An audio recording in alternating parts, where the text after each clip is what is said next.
Mais pourquoi restez-vous avec lui ou avec elle? Pourquoi fait-il ce qu'il fait? Combien de fois nous avons posé ces questions à nos amis? Combien de fois nous nous sommes demandé ce qui les poussait à persévérer quand pourtant rien ne va? Vous vous dites que ce n'est pas l'amour.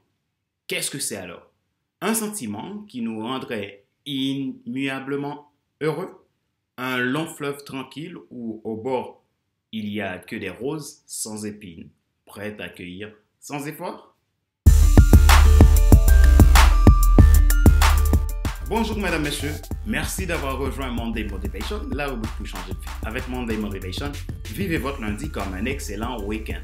Je suis Fadler Célestin, coach professionnel certifié RNCP, consultant formateur, auteur du guide de l'auto-coaching pour un épanouissement professionnel et personnel accru, co-auteur du livre Devenir enfin moi, en avant vers la route, soit ce que tu dois absolument savoir sur toi-même pour enfin sortir du regard des autres et vivre la vie de tes rêves.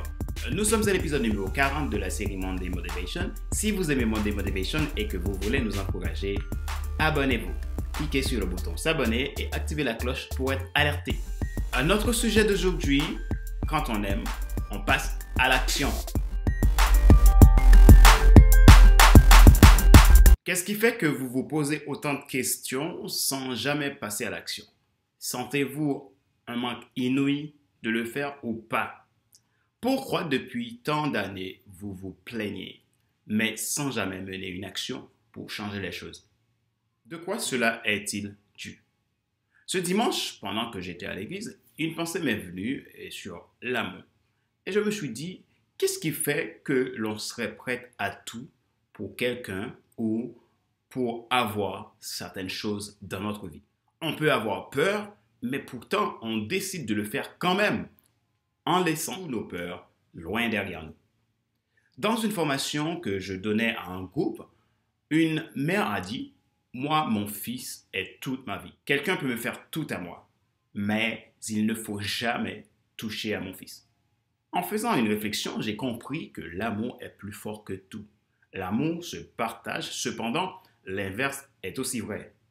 Si vous n'aimez pas vraiment, vous ne serez pas prêt à faire le sacrifice, dont la tendance sera claire, vous allez procrastiner. L'amour, c'est l'action.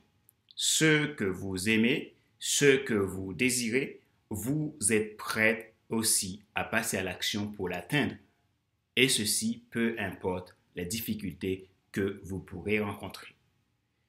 On ne donne pas sa vie pour quelqu'un qu'on n'aime pas. On ne donne pas son dernier euro à un projet qui ne nous tient pas à cœur. Toute la question est où se trouve mon centre d'intérêt? Quel est le choix, quelle est la chose que vous désirez le plus au monde? Pourquoi je viens avec ce sujet sur l'amour?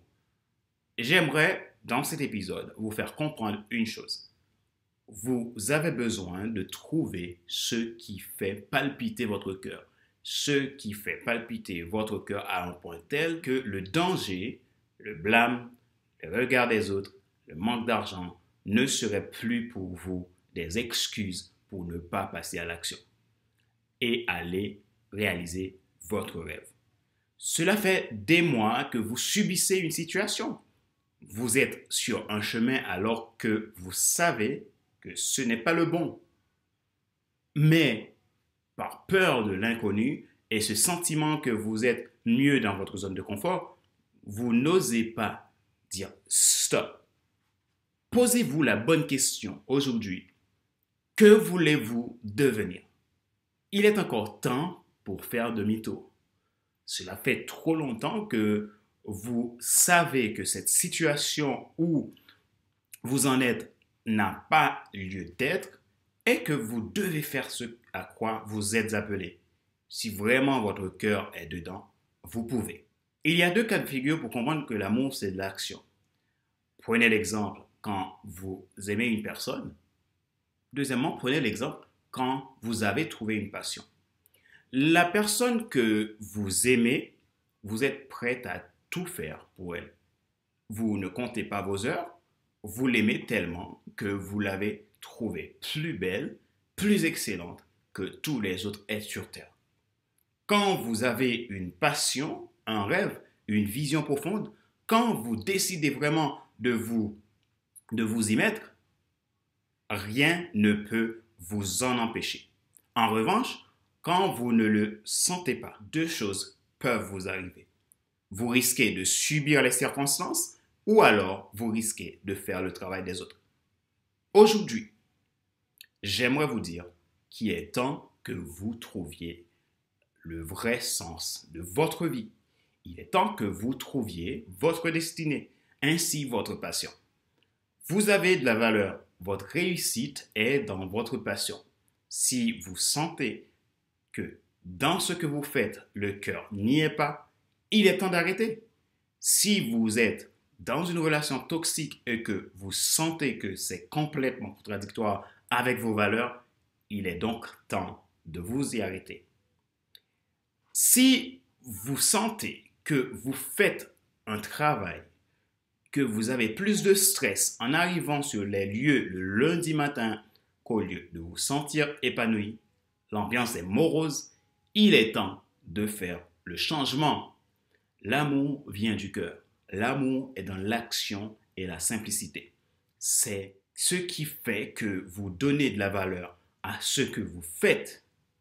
Quand vous aimez, vous donnez de la valeur. Et quand vous n'aimez pas, vous pouvez faire tout ce que vous voulez, ça ne fonctionnera pas. Si vous sentez que vous êtes bloqué et que le cœur n'y est pas, il est temps de changer. L'amour est tout aussi loin que vous détestez ce que vous faites. Question de réflexion. Si vous avez l'impression que vous êtes dans la roue du hamster et le cœur n'y est pas, vous vous forcez à faire des choses qui ne vous donnent aucune envie d'avancer. Posez-vous ces questions et répondez-y franchement. Une fois que vous les avez répondues, mettez en place des actions pour sortir de cette situation le plus rapidement. Voici les questions. Que feriez-vous si vous devriez changer de profession? Que feriez-vous si vous étiez libre et qu'il y avait zéro contrainte dans votre vie? Qu'est-ce qui fait que vous restez là où vous êtes malgré qu'au fond de vous, vous savez que vous n'êtes pas au bon endroit? Que pouvez-vous faire pour trouver ce que vous aimez faire et qui vibre dans votre cœur? Quelle est votre prochaine action? Les larmes qui coulent sont amères, mais plus amères encore sont celles qui ne coulent pas. Proverbe gaélique. Aimer, ce n'est pas se regarder l'un l'autre, c'est regarder ensemble dans la même direction. Saint-Exupéry. Trouvez-vous la bonne direction. Ralliez-vous avec la bonne personne qui veut marcher avec vous dans cette direction. Ainsi, vous construisez une vie riche, pleine d'amour pour ce que vous faites et pleine d'amour pour les autres afin de rendre le monde meilleur. Merci d'avoir suivi Monday Motivation, la rubrique pour changer de vie. Avec Monday Motivation, vivez votre lundi comme un excellent week-end. C'est la fin de l'épisode numéro 40 de la rubrique pour changer de vie. Je vous remercie de votre fidélité. Pour vous abonner, cliquez sur le bouton s'abonner et activez la cloche pour être alerté. Je vous souhaite une excellente semaine et je vous dis à très bientôt pour un prochain épisode de Monday Motivation. C'était Fadler Célestin, votre coach professionnel certifié, RNCP, consultant formateur, auteur du guide de l'auto-coaching pour un épanouissement professionnel et personnel accru et co-auteur du livre Devenir enfin moi. En avant vers la route, soit ce que tu dois absolument savoir sur toi-même pour enfin sortir du regard des autres et vivre la vie de tes rêves. Je vous laisse mon adresse. Si vous souhaitez faire un accompagnement pour sortir de vos points de blocage, pour trouver le sens de votre vie, contactez-moi à contact@fcelestin.com ou visitez mes sites internet à www.fcelestin.com ou www.coach-formateur.com. Ma joie est dans votre réussite. Vous avez de la valeur, le potentiel est en vous. C'est le temps de passer à l'action parce que l'amour, c'est dans l'action. À bientôt. Bye bye.